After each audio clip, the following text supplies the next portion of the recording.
Psychologist and lecturer Dr. Umar Johnson has proven to become quite the controversial figure over the past 5 to 6 years. Whether or not you agree with him, you must admit that he says many things that leaves you thinking. We caught up with the very popular lecturer right here in Washington, D.C. after he spoke at the Thurgood Marshall Center. We picked his brains about his recent controversial appearance on the Roland Martin Show, in which he spoke out against interracial dating. We also spoke with him about his thoughts concerning the Trump presidency, African Americans in politics, and what he feels the African American community should be focused on next. Now, Dr. Johnson, we just, right the day after you had appeared on Roland Martin Show, we spoke with Lauren Burke.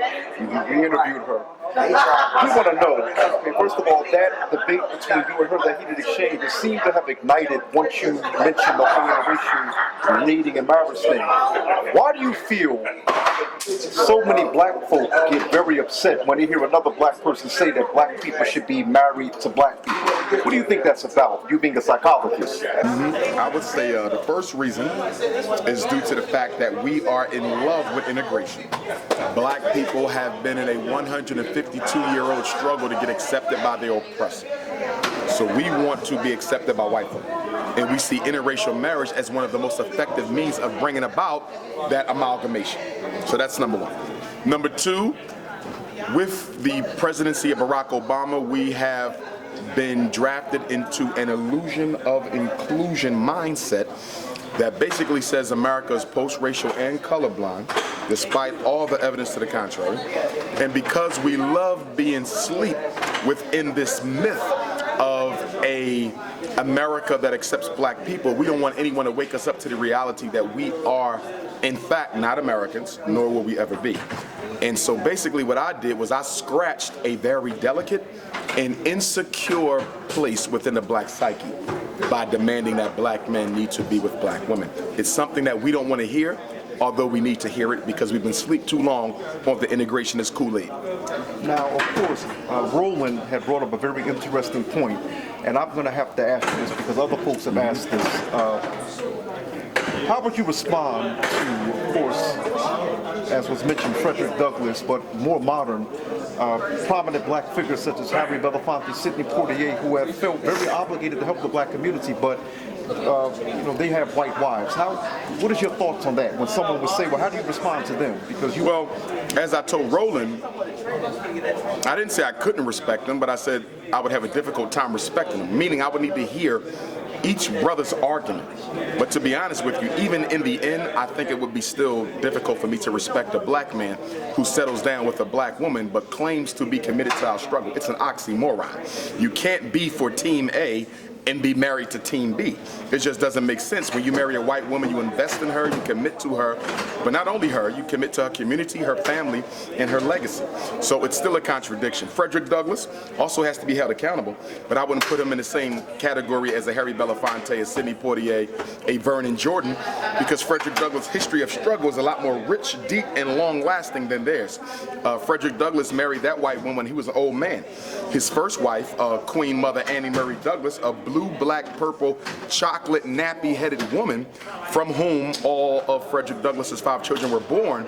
It wasn't until after she died, while he was an old man, that he married a white woman, which is something people don't discuss. But he must still be criticized on those grounds. And finally, we're witnessing a very interesting administration in the White House. And we've heard people such as Michael Eric Dyson, he has said that what we see now is white supremacy on steroids. How do you assess the Trump presidency, and where do you feel black folk politically should go from this point on? Well, I think every presidential administration has been white supremacy on steroids, especially Barack Obama's, where nothing was done for black people, and even black people validated the presidential neglect of Barack Obama by making absolutely no demands of him. So we can't say, anyone with intelligence, that the Obama administration was somehow progressive for black folks and the Trump one is not. All 45 presidents of American history haven't ignored black people. Here's the situation. 3 things we got to do if we're going to survive this century. Number 1, we got to have an economic revolution, a total revolution where we divest of all non-African institutions, corporations, businesses, and systems and invest in ourselves. It can't be a boycott. A boycott says, I'm going to stop shopping until you treat me better. We don't need that. We need a divestment. All the money stays with us. That's number one. Economic revolution. Number two, you got to have a psychological revolution. Black people have to be sold back to themselves, as Marcus Garvey said. We have to reawaken the sleeping consciousness of African people towards a commitment to themselves. We're committed to everything but ourselves. Homosexuality, multiculturalism, women's rights, feminism, this, that, that. Where's the black agenda? Where's the black imperative? Where's the black mandate? That's what we need to do. And number three, we have to properly educate our children. Black children right now, this millennial generation, is the most lost generation of black people ever. And the only way we're going to save them is if we create a revolutionary African pedagogy along with a revolutionary African curriculum. If black people do not win the war of the 21st century, there may be no black people in America after the 21st century. Well, thank you very much for joining us, Dr. Johnson. I hope to see you soon. Thank you, brother. This is our wrap session, in which we speak to our interviewees at the end of every interview and get their thoughts about certain issues of the day. We also allow them to use this time to give us a plug or to give you a plug about what they're currently doing. The 2018 midterm elections are going to be coming up next year. You got any thoughts on that? My thoughts on the 2018 midterm election is real simple. Black people need to start asking the elected representatives the right questions, because we're not asking. We keep asking these open-ended questions. What are you going to do for us? We can't be general. We got to be specific. What are you going to do to increase black people's access to wealth in their communities? It is our lack of access to wealth that keeps us trailing every other race for political economic infrastructure. We need the $1 billion loans. We need the $1 million loans. We need the $100,000 loans. We're not getting them. Chinese are, Arabs are, East Indians are, Latinos are, Mexicans are, Jews are. We're not. So how is the black candidate going to help black people access wealth in large quantity? Number two, what are you going to do to reduce, control, and eliminate the white take-back of the black community? The gentrification is in full swing. We're dealing with an ethnic cleansing of black people from the inner cities of America. What are our black elected officials going to do about stopping the white land grab in the black ghetto? That's number two. Number three, what are you going to do systematically to reduce the high prison rate of African American men and women? Okay? What are you going to do to stop our brothers and sisters from having to commit crime so they go to jail in the first place? What are you going to do about the unfair sentencing disparities on the state level as well as on the federal level? And then also for our children, what are you going to do to promote community control of the public schools, blame black male teachers, black male principals, and do something about the dismally high rates of special ed, ADHD, and black male exposure?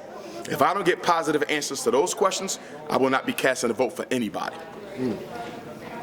Lastly, I want you, Justine Damon, the white lady killed in Minneapolis. Right. Same state that Philando Castile was murdered in. Seems like there's... What did they do with the brother in that case? Was he arrested? Talking about the officer? Yes. No, actually, he got off. He was found not guilty. Of killing the white lady? Oh no, you're talking about the white officer. Right, I'm talking about the new case, the white woman. So right now, it's still pending. Right so now. He wasn't arrested yet? No. Okay. They want to hang him. They want to crucify him. They may very well do it, but here's the thing. Because all legal decisions are based on precedent, if you let off all these white cops for doing the same thing, you may have to let him off. And if you hang him, you now just establish a new precedent for subsequent murders of blacks by white police to be handled the same way you handled this black man for killing this white woman. So they really between a rock and a hard place. They got to decide how we're going to do this now. Right. Are we going to follow precedent, or do we establish a new precedent? But in the end, white supremacy is still going to rule. Because if they don't get him in court, they'll get him another way, just like OJ. There's more than one way to skin a Negro. This concludes this edition of Right and Exact. If you like, you can follow me on Twitter at Doshon Farad or at Facebook, Doshon Farad. We thank you for joining us. We hope that you join us again soon. Have an excellent day. Hotep.